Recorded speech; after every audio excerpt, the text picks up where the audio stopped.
Ankole Media TV kwoli webale kutwagala subscribinga sharinga program value addition ndi Joana nkwaniriza yonna joli era yonna jotulabira lunako lwalero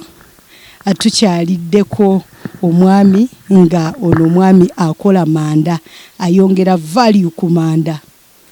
ayongera value ku manda akola value addition era nga ayongera value ku kasasiro owa buli kika oyina ebisubi toddamu kubisuula oyina ebikuta bya kasooli toddamu kubisuula ebyo byonna bivaamu amanda kale nno twagala okutambula naye atulage engeri gy'akikolamu product gy'ajjamu ate atuyigirize n'engeri naffe gye tusobola okwejja mu bwavu nga tukola product eno. Tukwaniriza mukwano era nga ntuuse ewono omwami akola amanda ayongera value ku kasasiro ono owaffe gwe tutera okusuula era nga agamba muvaamu eryanda eryako bulungi nga limala essaawa 6 katunnyonnyole bulungi ebintu bino bwe bikola sebo tukwaniriza oli live ku Ankole Media amanya n'eddoboozi neyanza nyabo amanya n'eddoboozi nze Segujja Moses neyanzizza okusookera ddala omukisa ogumperedde okubanga ndi ku Ankole Media. Ekyokubiri tukola manda nze Segujja Moses nga bwe mbagambye tukola manda okuva mu agriculture waste okugeza ng'ebikuta by'ebikajjo ebikongoliro ebisoolisoli ng'ebyo ebikuta bya lumonde ebikuta by'amatooke byonna ebyo nga bwe naabanyonyola mu maaso awo engeri gye tubikikolamu naye bwe tubikola ne tujjamu amanda gano ge mulaba process zonna tujja kuzibayisaamu muzirabe nga bwe zibeera naye amanda gano malungi nnyo gasevinga ebitundu 5 ku 10 okusinga gali aga bulijjo ate gali environmentally friendly teganyooka mukka ekyokubiri gali clean eri abantu bano abaagala ebintu by'obuyonjo gano mayonjo nnyo tegali nga gali eri n'ekirala gastoppinga kye tuyita indoor pollution indoor pollution ekoseza nnyo abantu mu Uganda ate nga abantu abasinga tebakimanyi naye nga ate kiva mu ki mwaga amanda gali aga bulijjo agafa galoko so ffe twalabanga omukisa ogamba nti bwe tuba tusobola okukola a clean energy okuva mu this agricultural waste it means we can be an alternative to those fuels enyabo n'ekyokubiri oba advantages oba emigaso emirala gyatulisa okubanga tukola amanda gano mu Uganda tuli agriculture is an agricultural country to basinga ku bya bulimi so buli wamu mu ggwanga lyonna kati ngeno mu Ankole n'eri Buganda waffe wawonna babesinga ku bulimi kati nze nagenda okulaba nga almost 500,000 tons ziri produced as agricultural waste mu Uganda kati nendabanga omukisa okuba nti bwe mba nno kyensobola okukolamu nendabanga ekisobola okunyamba kale nganze okukolamu alternative source of fuel ate tusobola okusavinga emiti olw'ensonga kati ebiro bino oba akakyo kano tulina kye tuyita global warming naye ng'evudde kuba nti emiti gyonna obutonde bw'ensi bwonna busaanyizibwawo so ebyo byonna kwe bivudde nti abantu abakozesa amanda mu Uganda bangi kwosa n'ensi yonna kati bwe tukola ebintu nga bino bijja kulisa okuba nga tukonsavinga environment kireetera okuba nga ensi yaffe eddayo nga bwe yali ng'omuntu bw'abanga alina sizoni ey'okulima abeera stable nti n'enkuba egenda kutonera mu budde bwayo era omusana gujja kugira mu budde bwago so kwe kukola amanda gano gasobola okutuyambako conserving environment. Mukwana tulaba odi ku Ankole Media TV era webale kutulaba tuli mu kwongera mutindo ku bintu ebya bulijjo kasasiro ebintu byolaba ng'ebitagasa oba ebitayina mugaso mukwano gwange biyina omugaso era nga eryanda lino omwami atugambye nti lyakira ddala era nga ayagala kuyamba ku global warming oba enkyukakyuka y'obudde kati ng'emiti tetunnagitema tusobola okufuna alternative y'eryanda lino era ntwagala otunnyonnyole business eno gimazeemu bbanga ki? Njiruddemu tutte kati emyaka gigenda mu 4 n'ekitundu oba yes ntambuza mwaka gwa 5 naye business ekola nasobola kugikolera eri waffe Buganda wabula Buganda ekintu kyali kitambula nindabanga kitambula bulungi nnyo nengamba nkigaziza nti olw'ensonga nina kyenayita nga nze omuntu one page strategic plan nti njagala ekintu kino tekikoma Buganda yokka nayagala kijjeko neno mu Ankole olw'ensonga nali nakolayo survey nga waliyo wastes nyingi waliyo abantu abalina amafaamu gaabwe nga batema those unwanted plants from those farms nga bazookyabokya nezigirirawo nezigenderawo abalimi nga balima ebitooke eno bingi kati ngenda okulaba abebisaaniko kati ebiwata ebyo bingi nyeeno abantu bayonona byonoone baba bayiwayo biyiwe then nebisaaniko bisolisoli biki ebyo byonna nga bingi then waliwo nekye tuyita min disposable wastes okugeza nga charcoal dust mu Western Uganda ali just wasted abantu bayiwa buyiwe mu kubo dust n'olusenyente mu Ankole region bwe batyo bwe baluyita kati bayiwa luyuwe eno so nze bwe nakola survey yange nendabanga there is a lot of raw materials in Western Uganda nengamba eri we have a lot of competition abali mu business eyo bangi kati raw materials zigenze okubanga zitandise okubeera scarce kati nze nengamba kanyutilize ng'omukisa nzije eno mu Western Uganda so eno nga mu Western Uganda mazeyo emyaka 2 nasookera Kiruhura kati kwe kujja wano Rutagala Mawendi lw'ebishuli wembesinze ntutwe kati omwaka mulamba nga ndi wano naye business endaga ekula buli lunaku okay business kirungi okusanga ng'ekula kati twagala otubulire ebirungi ki byofunye mu manda gano omuntu aliye yatulaba naye agambe nti banange eryanda nange ngenda kuliyingiramu ngenda kwongera value ku kasasiro nga bwenoga sente birungi ki byofunye mu manda gano okay yenyabo ebirungi ebisookera ddala ekisookera ddala nga nze Segujja kyensoose okufunamu I am the boss of myself okay olw'ensonga nze bwe kagamba nze nanyini mulimu neekozesa abantu abasinga eyo bagenda ku masomero ne basoma ng'asoma kufuna mulimu bakunoonya mulimu naye nze natandikawo omulimu olw'ensonga nalaba problem nenfuna solution kati ekyo ye advantage esooka gye nfunyemu mu mulimu guneeno nti neesasula nga nze ate neekozesa nzituka nga nze ku makya nenkola nga nina amaanyi nga nina passion ku kintu kyenkola okay I'm the boss of myself ekyokubiri kyenfunyemu nga nze omuntu bituyinza okugamba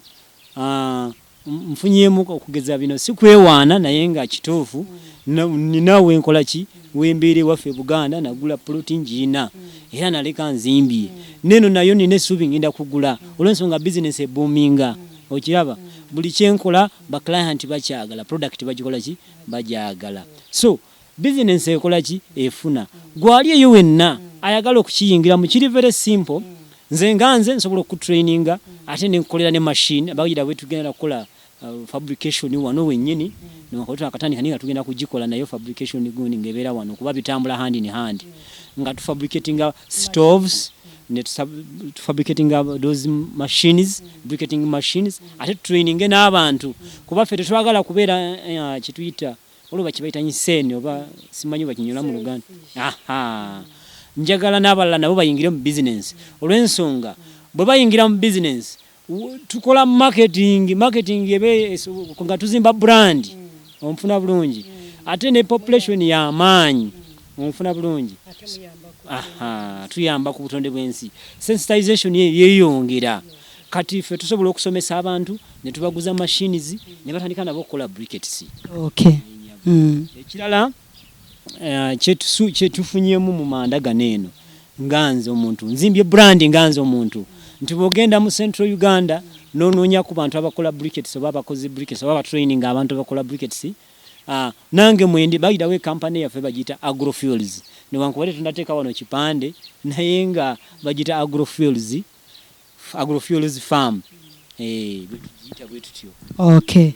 mukwano byebyo ebyeryanda tebigwayo Nkole Media TV kwoli wabula twagala kumanya buzibu ki oba challenges ki zofuna mu business yo eno manyi buli business ebako ne challenge totulaga coin maaso nga tonna gitulaga emabega oyinza okutuddusa tugende mu lyanda nenga ekiriyo kyo twagala otubulire oba otunyonyoleko challenges eziri mu mandaga enyabo kati challenges soka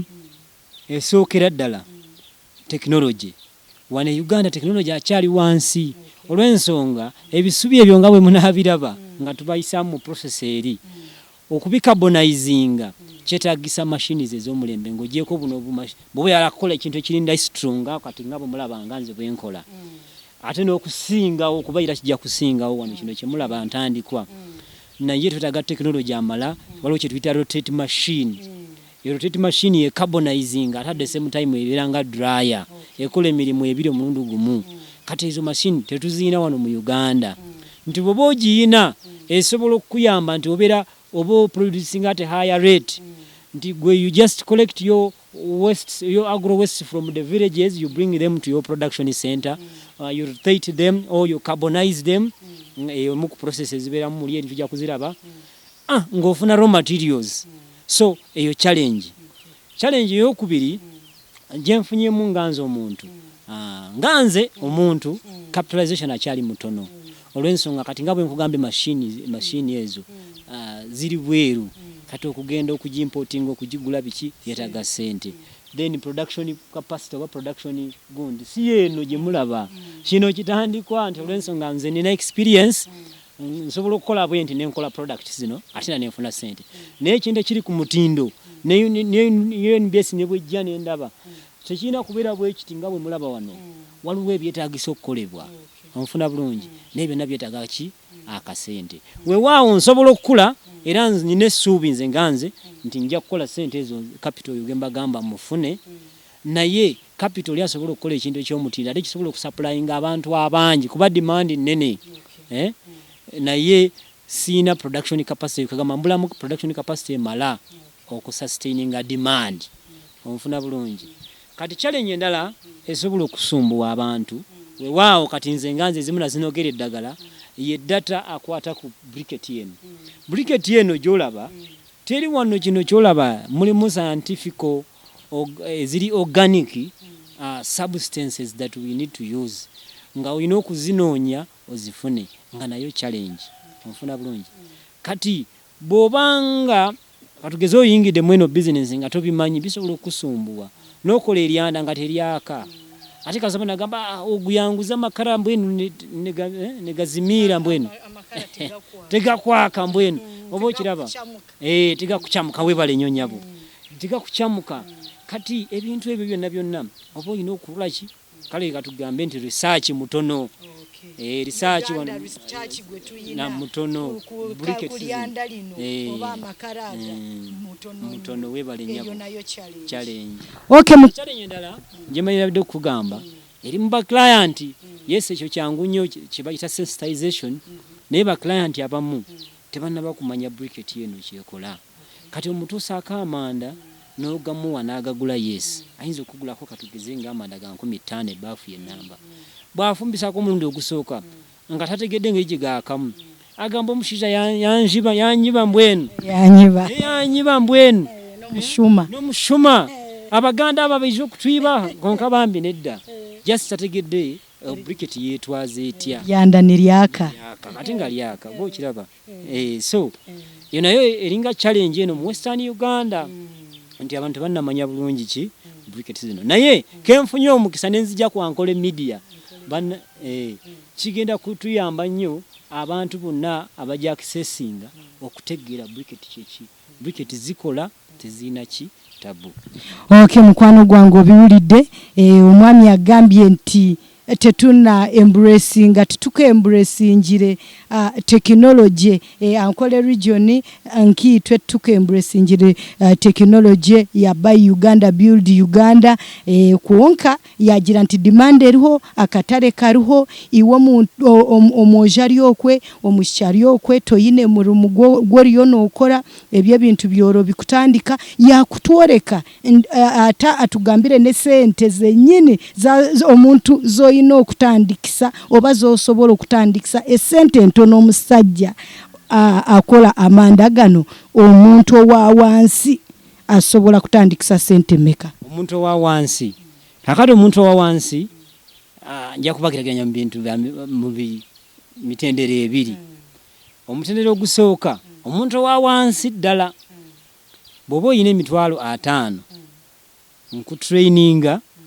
ate ne maliriza nenkuguza yokke bayita kamanyo machine akasobola okukola ki briquettes kosobola okutandikirako ng'era briquettes ezo bazigula ng'era ziri equivalent nga zino ezange. Ekyokubiri oba omuntu omulala owa wansi wa level ey'okubiri ayagala okukola ekyekunukiriza ekyange ekifaanana n'ekikyo ekyange olina okuba n'akakadde kamu mu emitwalo aga 2. Akakadde ako kamu mu emitwalo 2 nkukolera electrical machine eyinza okubeera nga ntonoko okusinga ku yange nenkutraininga n'okutraininga nvaawo ng'oyize naye bw'obanga weesobola ng'oyagala package yonna naawe ate nkusobola oleeta $7,000,000 nvaawo ng'olina factory yonna ng'ate buli kimu kiwedde. Okay. Kisookerwako kuzimbirayo ka warehouse nenkuzimbira drying stands zembadde njogerako ezisinga bino byolaba bino ebyange nenkuzimbira machine nenkutrainingira abavubuka abo 2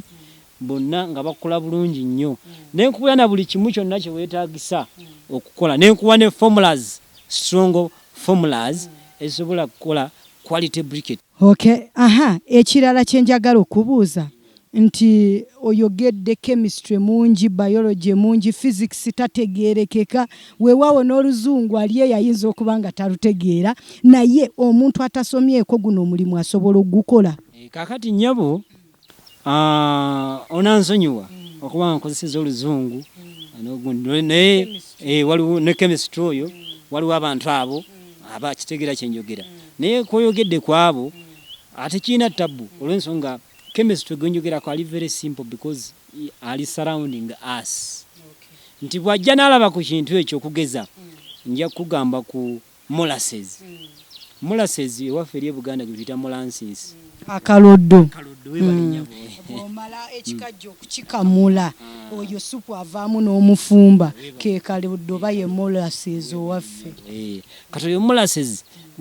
gwe tukozesa nga mujja okumulaba mu briquettes zino nga binder. Waliwo kye tuyita cassava flour. Cassava flour ye buwunga bwa muwogo. Obunga bwa muwogo nabwo bukola nga binder mu briquette yeno. Kati ebyo bintu tebyetaagisa muntu kubanga yasoma nnyo kasitaba nga abitegedde nti cassava flour ye buwunga bwa muwogo. Oli ke kaloddo. Bw'abazze mu training reagents waliwo ezita ratios oba empima ey'ebintu oba opima engeri gy'otabulamu nga bwe tunaalaba wali eri. Naye ogenda tulagako kasampu nyabo aliye yayigireko awo basa alina olusenyento ewaka aleme kutawaanya baawe tewali ssente z'amanda nga yalabye Ankole TV n'aba ng'akoze eki ng'ayiza okukola eryanda eryamangu mangu. Ojja kukibakolera. Okay. Kale ekirala sebo kye twagala okubuuza gavumenti oba omuntu owa gavumenti oba ayina obusobozi obukuyamba oba kale wa gavumenti omukulu wa gavumenti yenna ali eyo oba gavumenti eya Uganda mwe abongera value ku bintu aba entrepreneurs aba value addition mwagala ebakolere ki era mwandibadde musaba ki gavumenti ebakolere. Kakati nganzo omuntu nga kuba lw'ensonga buli entrepreneur ayina ebigendererwa ebyo ebirowoozo bye nga y'omuntu. Kati nganzo omuntu ekisookerwako wano ekyalibadde ekyangu mu Uganda gavumenti kye yalikoze mu kaseera kano ba entrepreneurs abakoze innovations ezo bali badde baba empowering nga bo abantu okugeza last 2 years back oba last year gye twali mu COVID waliwo oyo omusajja baba muyitani yali akoze eddagala lya COVID. Government iningi yamuyambamu nga yo omuntu nemuwa ettaka nemuwa sente zetagisa okukola factory oba nemu accessingira ne ku byuma ebikola amakerende oba eddagala biki byonna. Ogenda okulaba nti ye bamuyamba nga yayinza okuba yayina we yali oba nga professor oba ki naye kakati waliwo ba entrepreneurs abalina kye bakoze gavumenti etandika okubayamba muntu sekinoomu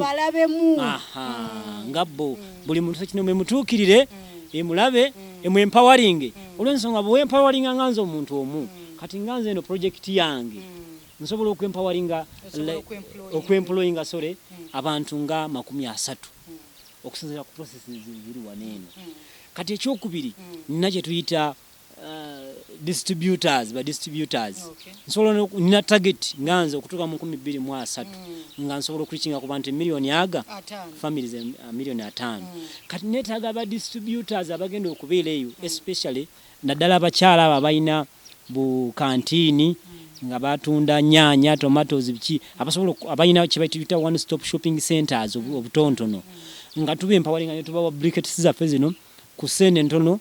ne bakola ki ne bazitunda kati singa omulimu gwange guba guzituse mba nsobola okutuukiriza ki ebintu ebyo naye ebyo nasobola kubituukiriza olw'ensonga nga bwe nkugambye wali eri nti mbulamu capital kati bwe nfuna capitalization eyo nga ate gavumenti yempadde that means weba grant nga government yegirese kigenda kunyamba nnyo ngenda kukula kati walone tekituyite ennaku zino emisolo kale yes tugyetaaga mu ggwanga nenze mbadde nsaba kati ngafe ba innovators abali okukola value addition ku bintu ebiri environmentally friendly omusolo basobola okusoka ne bagutujjako nosoka no breaking even business nekula kagamba ne bange esobola okubeera self sustaining bulungi nnyo nga bw'okiwulira awo omuntu alyoka asobola okukola ki kutandika okubaako omusolo gwaze eri gavumenti binyinza okusaba gavumenti ekirala amasanyalaze gasobola okubeera accessible kuba kati eno mu Western Uganda omuntu aba talina mitwalo 75 tosobola kuyingiza amasanyalaze ekyo kintu nakyo nkiraba nga kinkosaamu nga nze nga bulaba wantu tulina amasanyalaze olw'ensonga akasente kangi kati gye 75 bwenjongera wano ate mbawala n'abakozi mbanyongesobola okwongerako nga baki bangi. Okay, Ankole Media TV gyolaba mukwano program Value Addition twongera mutindo ku bintu ebya bulijjo omwami agambye nti government yandibadde ebayamba nebakwatirako challenges muziwulidde naye nga byonna bikibisoboka mpola mpola omuntu ali eyo toti alyandolwa challenges bogeddeko government esobola okuvaayo tomanya government weyayu esobola okutuukirira kale ekirala omwami agrofuels twagala omwana omuto aliye yasoma abaana bali mu kusoma ne abaana abatayine emirimu bangi nnyo abaana buli tugambe buli mwaka mu Uganda universities tezifulumya abaana bali wansi w'emitwalo 5 naye abaana bonna emirimu wegiri ekibuuzo nti emirimu wegiri ekyokuddibwamu tegiriiwo kati ye oyo omwana ali eyo asomye diguri ye mu kubala ebitabo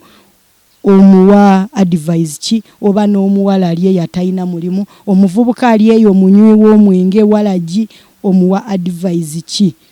aku value addition ngeno gyokola. Okay, kakati nze kinyinza osooka okubawa advice abo njja kubawa kunze nganze omuntu ebintu by'empiseemu n'okutuuka okufuna idea eno engeri gye nakikolamu ekisookera ddala nga gwe omuntu oba omaze okusoma yes ensoma yaffe si nnungi okutwaliza awamu tebatusomesa nnyo theory wabula ebitundu byaffe mwe tubeera mulimu ebizibu bingi gwe beera problem solver. Bw'olaba ekizibu mu kitundu gwe weebuuza ekizibu kino kivudde ku ki kisobola kitya okuvaawo tobeera ate part of those people who are complaining gwe to complaininga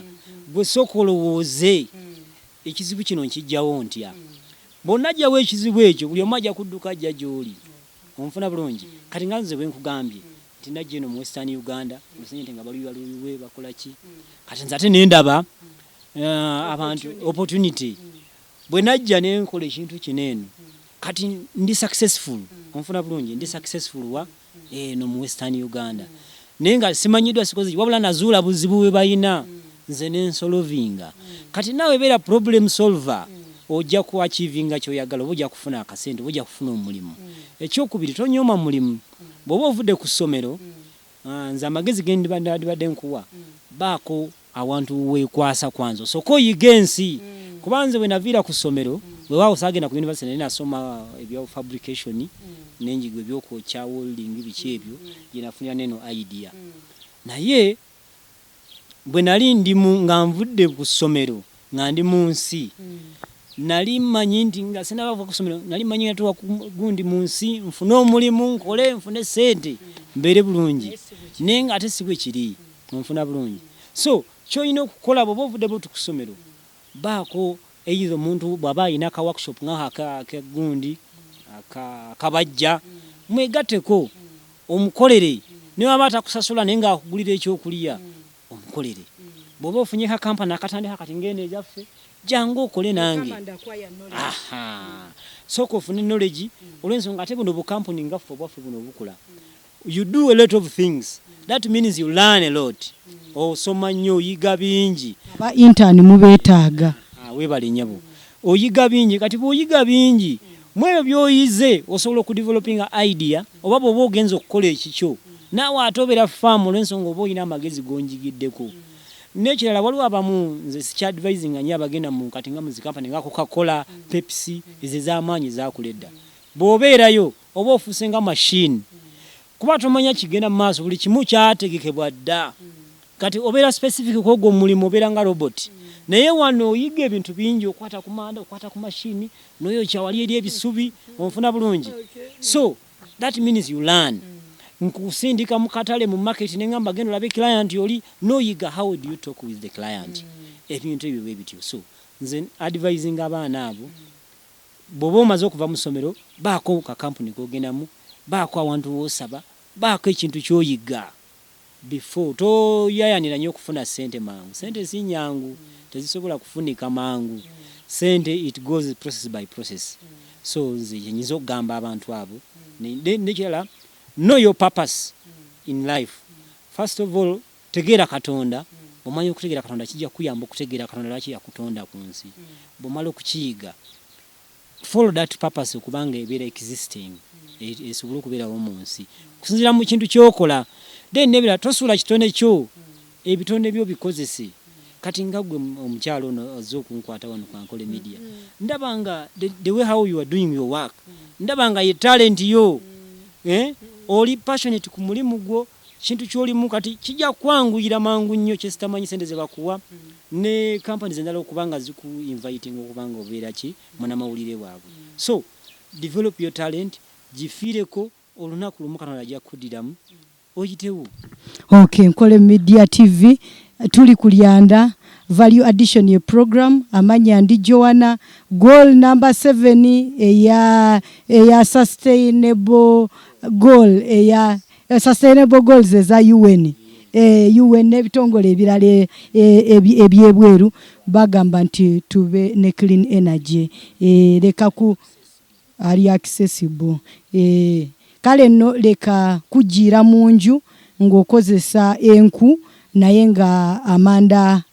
amalungi agali clean agatocha nyumba gali wano ate nga gakolebwa mu bintu ebitwetolodde byebisubi ebikajjo n'ebirala tugiteeka muno nga bwe nkugambye nga tumaze okulondalondamu wali obutayidde biki ebisubisubi butairu zimanye butakataka bonna tumikisinga muno okusinzira ku ratios ensawu bbiri ez'olusenyente oba charcoal oba biri carbonized cha tuteekamu ekidomola kimu ekya molas ekidomola kimu ekya bayinda that's what we call ng'omaze okumutereza obulungi weebale nnyabo kati omala okumikisinga osena ebyo ebintu n'oteeka muno mweno eno briquetting machine gye mbadde nkugamba eno eri thermal electrical wano nakugambye tetulina amasanyalaze tetunagafuna naye tujja gafuna with future katukozesa engine. Okay.